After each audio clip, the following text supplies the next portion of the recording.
मानव के जीवन में, हमारे आपके जीवन में 3 प्रकार के ताप हैं। कितने प्रकार के? 3। दैविक ताप, दैहिक ताप और भौतिक ताप। श्री काकभुशुंडी जी महाराज कहते हैं, गरुण जी, भगवान की कथा मनुष्य के जीवन के तीनों ताप का शमन करने की शक्ति रखती है। अर्थात भगवत कथा के आश्रय में रहने वाले जीव को ये 3 ताप का प्रभाव जीवन में पड़ने वाला नहीं है। भव यानी संसार के भय से कथा मुक्त कर देती है। देखिए, जगत में फंसा हुआ जीव भयभीत रहता है और भगवान में लगा हुआ जीव भय से मुक्त रहता है। यह भक्त का स्वभाव है। काकभुशुंडी जी कहते हैं, भगवान श्री राम जी की कथा तीनों ताप का शमन करने वाली है और भव के भय को समाप्त करने वाली है। काकभुशुंडी जी कहते हैं, इस कथा को जो जैसे सुने।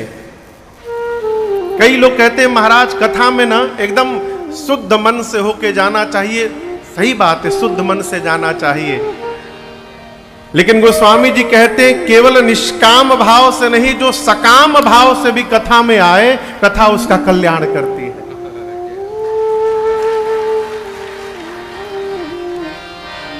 भैया, आप लोग यहां पर क्यों बैठे? आस्था से है अपने लोग? अच्छा, अगर कोई काम न हो तो उधर बैठ जाओ। काम न हो तो उधर बैठ जाओ, सामने इधर बैठ जाओ, इधर बैठ जाओ। हाँ, ये पानी का बोतल हटाइए सामने से।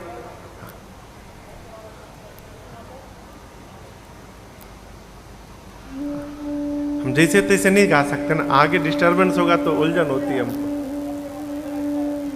सामने इधर बैठ जाओ, इधर बैठ जाओ। हाँ। किसी भी प्रकार आइए। आज दिन में हम भैया के साथ हम लोग बात कर रहे थे, हम लोगों ने इतने नियम बना दिए हैं माई बाप कि जीव भगवान से दूर हो रहा है। और देखिए, जहां बहुत नियम प्रवेश कर जाता है वहां भैया प्रेम समाप्त हो जाता है।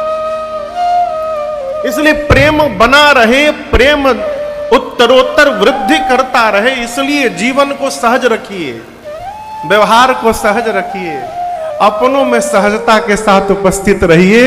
इस प्रकार जो दूर भी हो गया है, आज नहीं तो कल आपके निकट अवश्य उपस्थित हो जाएगा। भगवान ने भेदभाव नहीं किया, भगवान ने भेदभाव नहीं किया। मेरे रघुनाथ जी जिनकी कथा मैं गा रहा हूं, मेरे रघुनाथ जी एक भीलनी के घर में जाकर उसका जूठा बेर खा लेते हैं। हम कहते हैं कि मेरे घर में दिखाई मत पड़ना, दूर रहो। हम किसकी उपासना कर रहे हो? सहज होइए। क्यों? सहज हो जाना ही जीवन की सबसे दुर्लभ भक्ति है। सहज हो जाना और सरल हो जाना। नवम सरल सब सन छल हीना, मम भरोस ही हर सन दीना। काकभुशुंडी जी कहते हैं, कामना के साथ भी जी आइए। जे सकाम नर सुनहि जिगा वही, सुख संपत्ति नाना विधि पावनी। श्री काकभुशुंडी जी कहते हैं, जो मनुष्य सकाम भाव से भी कथा को सुन ले अथवा गा ले, यहां दर्शन करिए, श्रोता के लिए भी कहा गया और कथावाचक के लिए भी कहा गया। हम कथा सुना रहे हैं तो निष्काम भाव होकर बैठे हैं, भ्रम से दूर रहिएगा। हम भी भगवान से मना सकते, प्रभु स्वास्थ्य अनुकूल रखिएगा, प्रभु गले पे कृपा रखिएगा, हे प्रभु परिवार को सकुशल रखिएगा। ये क्या है? सकाम भाव से। जो कथावाचक कथा सुना रहे हैं यदि वो भी सकाम भाव से सुना रहे हैं, अथवा जो श्रोता कथा श्रवण करने आए हैं वो भी सकाम भाव से आए हैं, परिणाम कथा सुनने के बाद सुख संपत्ति नाना विधि वो जीवन में नाना प्रकार से विभिन्न माध्यमों से निरंतर जीवन में सुख और संपत्ति को प्राप्त करता रहेगा, इसमें कोई संशय नहीं है। अब यहां समझिए सुख संपत्ति क्या है। सुख क्या है? हम जैसा सोचे वैसा हो गया, ये सुख नहीं है। मानव जीवन का सबसे बड़ा सुख क्या है? मनुष्य का शरीर प्राप्त करके और भगवान की कथा में उपस्थित होने का अवसर प्राप्त हो जाए, ये सबसे बड़ा सुख है। आपको सुंदरकांड में ले चलूं, श्री हनुमान जी महाराज का क्षेत्र है ये बुंदेलखंड। सुंदरकांड में एक राक्षसी है जिसका नाम है लंकिनी। क्या नाम है? लंकिनी। लंका के मेन गेट पर बैठी है। श्री हनुमान जी महाराज लंका में प्रवेश करने गए, लंकिनी ने श्री हनुमान जी महाराज को रोका। हनुमान जी ने खूब बढ़िया राम जी का प्रसादी दिया, उसको एक मुक्का मारा मुष्टिका, उसकी बुद्धि शुद्ध भई। वो राक्षसी कहती है हनुमान जी से, तात स्वर्ग अपवर्ग सुख धैर्य तुला एक अंग तुलनता ही सकल मिले जो सुख लव सत्संग। लंकिनी कहती है, हे हनुमान जी, स्वर्ग और मोक्ष का जो सुख है, स्वर्ग और मोक्ष के सुख को तराजू के एक पलड़े पर रख दीजिए। तराजू समझ रहे हैं ना, जिसमें समान वजन करते हैं।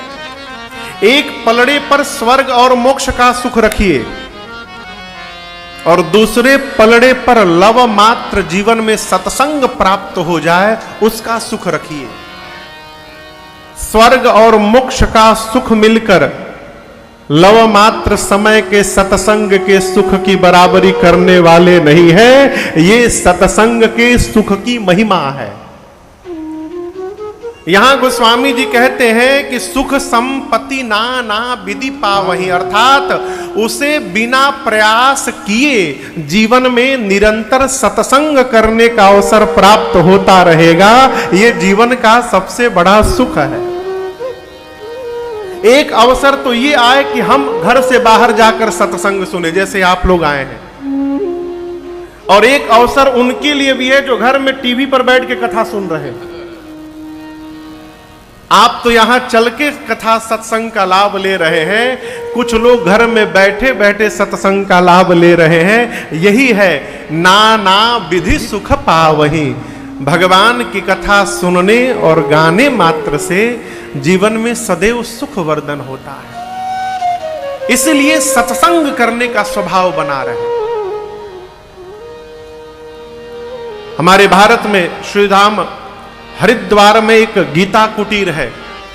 वहां एक बड़े अद्भुत महापुरुष वे प्रातः स्मरणीय पूज्य गीतानंद जी महाराज, अब तो नहीं रहे, वो कहते हैं जीवन में स्वभाव बनाए। क्या? अरे सत्संगति से प्यार करना सीखो जी, और इस जीवन का उद्धार करना सीखो जी। सत्संगति से प्यार करना सीखो जी, जीवन का उद्धार करना सीखो जी। प्यारे सत्संगति से प्यार करना सीखो जी, जीवन का उद्धार करना सीखो जी। अरे सत्संगति से प्यार करना सीखो जी, जीवन का उद्धार करना सीखो जी।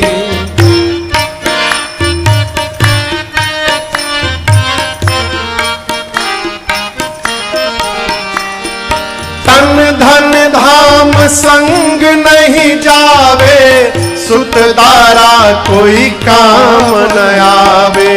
तन धन धाम संग नहीं जावे, सुत दारा कोई काम न आवे। तन धन धाम संग नहीं जावे, सुत धारा कोई काम न आवे। तन धन धाम संग नहीं जावे, सुत दारा कोई काम न आवे। अरे सत्य असत्य विचार करना सीखो जी, जीवन का उद्धार करना सीखो जी। सत्य असत्य विचार करना सीखो जी, जीवन का उद्धार करना सीखो जी।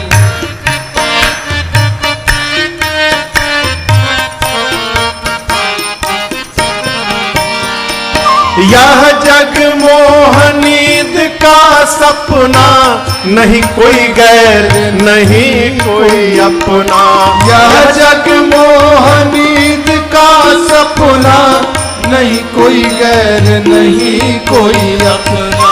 यह जग मोहनीद का सपना, नहीं कोई गैर नहीं कोई अपना। यह जग मोहनीद का सपना, नहीं कोई गैर नहीं कोई अपना। अरे ममता का संहार करना सीखो जी, जीवन का उद्धार करना सीखो जी। ममता का संहार करना सीखो जी, जीवन का उद्धार करना सीखो जी।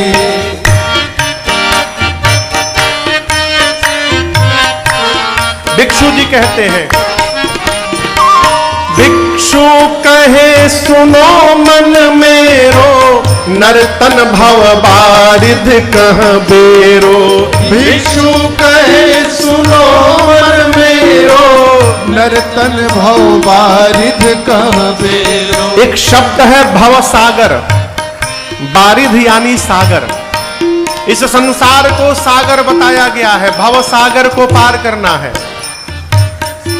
जिस प्रकार नदी को पार करने के लिए नौका की आवश्यकता पड़ती है, उसी प्रकार महापुरुष कहते हैं कि इस भव सागर को पार करने के लिए ये शरीर ही नाव है।